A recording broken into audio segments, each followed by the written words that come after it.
we're just catching up now as we go. Oh, you can do one of those videos where you draw the solution. Don't give them ideas now.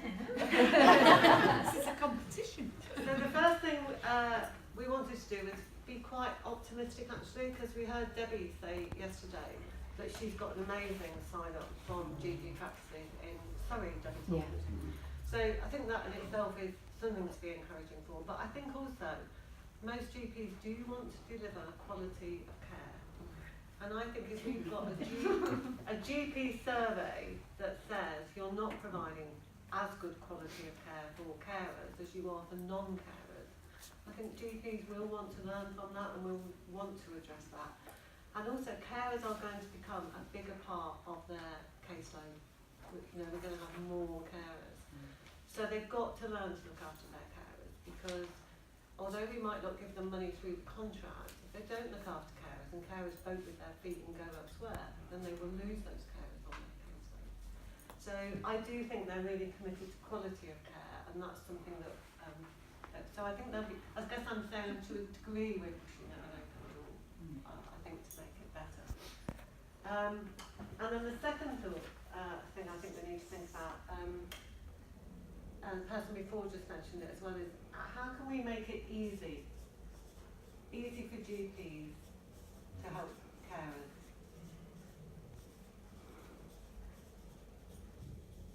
So I think there's a lot of GPs that are a bit anxious when they get carers in, because they actually don't know what they can do to help them, or they think there's only them that can help them. So they're thinking, I'm going to pick up a huge caseload from this, I'm going to have to ring so-and-so, I'm going to have to do this, do whatever. Whereas I think what we're hearing is most areas now have got quite a good network of support. Perhaps not as much as we'd all like, but we have got something. So if we can say to GPs, yes, we've got something available that you can refer carers to, and they can refer them in a really easy way. We heard a comment yesterday about what GPs get tired of is when a new service sets up and it's funded for 12 months. So we're very lucky in Worcestershire. We have just commissioned a new service, and the contract is for 5 years plus 2. And it's going to be locality based, which is something else GPs are actually working increasingly. So they're going to have an outreach worker in various localities. So for those GPs, they can really get to know a face and a name, and that service will be there for 5 years.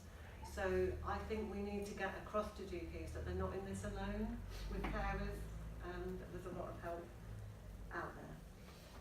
What's the next one? So the next one was what happened to carers because they neglect themselves. Yeah, so obviously in the survey results we heard that carers are not as healthy as general population in general terms, and actually identifying that and highlighting that to GPs would, you know, hopefully think, well, if we support them early, then they'll be kind of supported and less of, you know, you can reduce the potential, if they're supported, you can reduce the time that you're with them in appointments, and also that kind of fear around, oh God, I don't know what to do with this person, don't know where to send them. So yeah, that's part of that. I think as well as GPs become increasingly involved in commissioning, GPs are being tasked with keeping people out of hospital. So again, there's a kind of financial acknowledgement in there that GPs have got a role to play in doing that, and I think they will take that responsibility seriously as well. And the point we heard yesterday about prescribing budgets. Yeah, so Dave mentioned yesterday about how if the quality markers are there and in place, it would likely support reducing the prescribing budgets as well. So all of these things that we're trying to look at other because our topic was about the financial support aspect around the quality markers, or lack of. So we're trying to think of other ways financially supporting the quality markers will help GPs.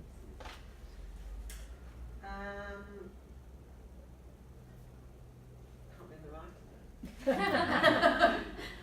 So the fifth point was just simply about, obviously they can use it for CQC inspections.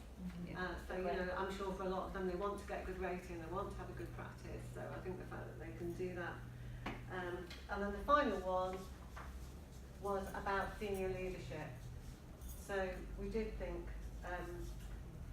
any work that can go on nationally to get the Royal Colleges on board, or just to be said to GPs, is a really critical part. Even if we can't get it in the contracts, I think something about any document that says people and their carers. If we just keep getting that phrase in, it just keeps it in the profile.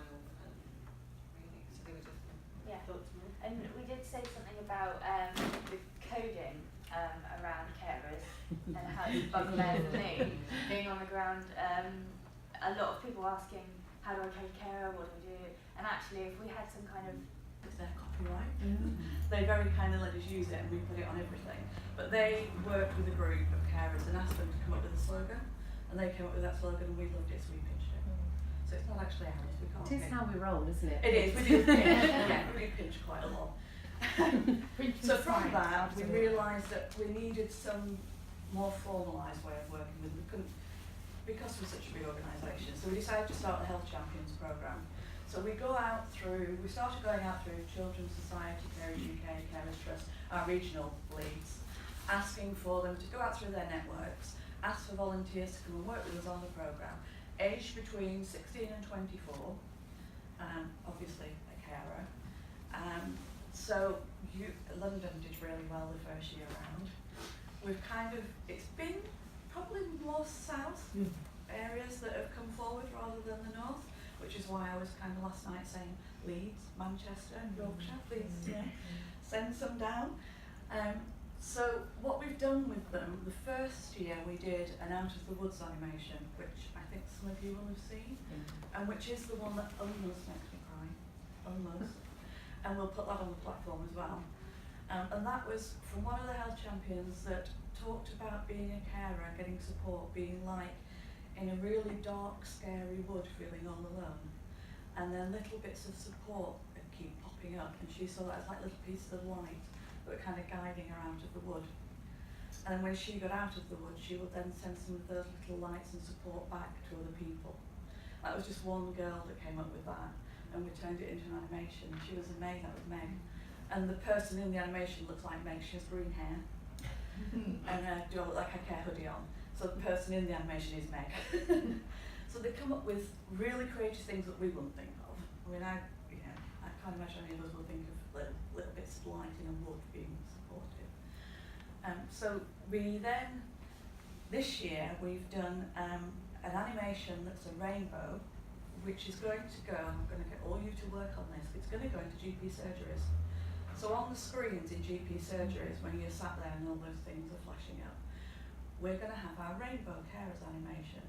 And we've already accepted for them to be on the database. So what I want to do when it comes out next month is get you all to do the social media, get really active, and encourage all your GP surgeries to play that on there. It's about identifying them. And the rainbow bit was because they said that even when they get support, that doesn't mean that life is automatic. Making the appointment, anxious, nervous, how would we deal with the receptionist, how would we answer the questions, because you usually say, what's wrong with you? And it's like, if I know what's wrong with me, I wouldn't be here. So it's all those things. Feeling embarrassed, issues around trusts. Do we trust who we're speaking to, especially the GP once we're in there? How much do we share? What would be okay? But we also shared our experiences as young carers ourselves, and reflecting on actually how much would we be comfortable to share? What's safe to share? What's not safe to share? And then the option of having access to making appointments online, we felt as 15-year-olds, we would have gone with that option. It would have been safer, easier, no questions asked. But we have some of the young carers, we had a couple that don't have phones. And they felt really left out, but that just wasn't something